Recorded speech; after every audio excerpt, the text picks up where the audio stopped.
Hey friends, I'm Otis Gibbs, and this is my buddy Kenny Vaughan. He's going to share some stories about playing guitar with Joe Walsh. Marty had talked about it for a number of years, wanting to work with Joe Walsh. They apparently must have known each other a little bit, somehow, because Marty knows everybody.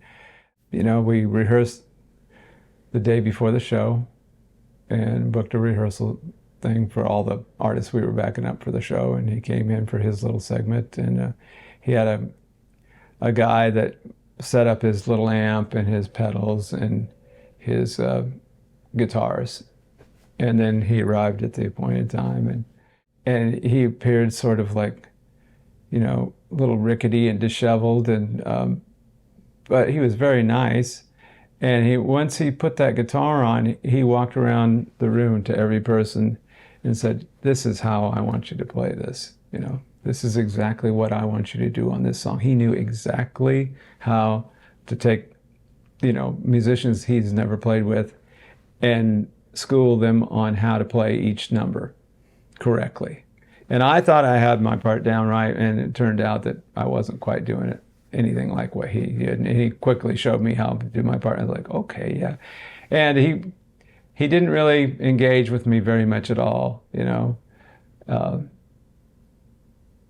then when he started singing, it was like, wow, because he's talking like you can barely, and then he started singing. It's like sounded like the record in 1974 or whatever. It was like, wow, there it is. It's Joe Walsh, and he played great. He really, really good, And so when we did this show the next night, he was just fantastic. He came out looking good, and he goes from this little old man to being Joe Walsh, As soon as he puts on a guitar, he's Joe Walsh. It's amazing, the transformation, Yeah. He seemed very nice, but one good thing happened. He walked on stage, and he comes up to me and he whispers in my ear, and he said, "Man, we've been playing already, and he hadn't heard us play until that night, play our stuff." And he's like, "Dude, you're a motherfucker." That made me feel really good. And it kind of loosened me up too, because I was a little bit feeling kind of like stiff, when he walked on, I was like, "I hope this goes well." And then when he said that to me, I was like, "Yeah." I kind of loosened up a little bit, And he was so good, man. Really great. What songs did you do? I don't remember. Probably Rocky Mountain Way and James Gang song, Funk 49.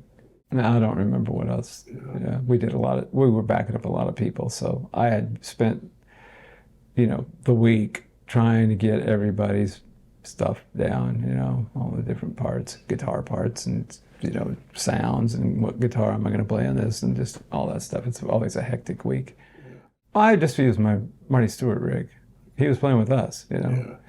And he had a new Vox AC-15, and his guy had a bag of pedals, and there was a little tiny nano-sized 4-pedal.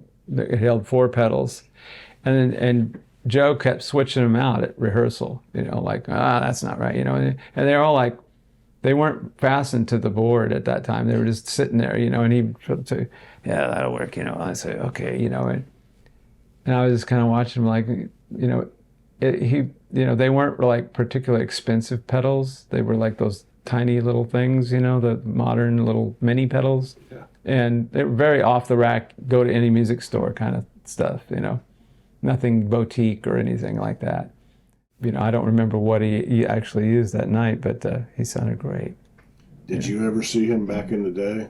No, never did. I was around, he was living up in Boulder when he quit the James Gang. And I'd been friends with all those Boulder people. Tommy Bolin was a pal of mine. My band used to open for his band Zephyr back in like 1968. No, it's 69. 69 is when we opened for them quite a bit. So he was a local guy. And he went on to play he replaced Joe in the James Gang.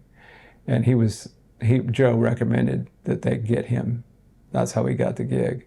And he lived in Boulder. And Joe, you know, when he quit the James Gang, he went to Boulder and hung out for I think a year or so.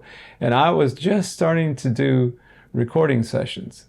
And there was a guy named Dick Darnell, who was a really good producer, but he was also the studio manager up at Caribou, a recording studio. So when there wasn't anything booked there, we'd go up there and record sometimes, you know, but, you know, it was just like local people. And I knew a lot of guys that knew him, but I never ran into him during that period. But I knew people that played with him and you know, hung out with him. And everybody always said he's a great cat, you know.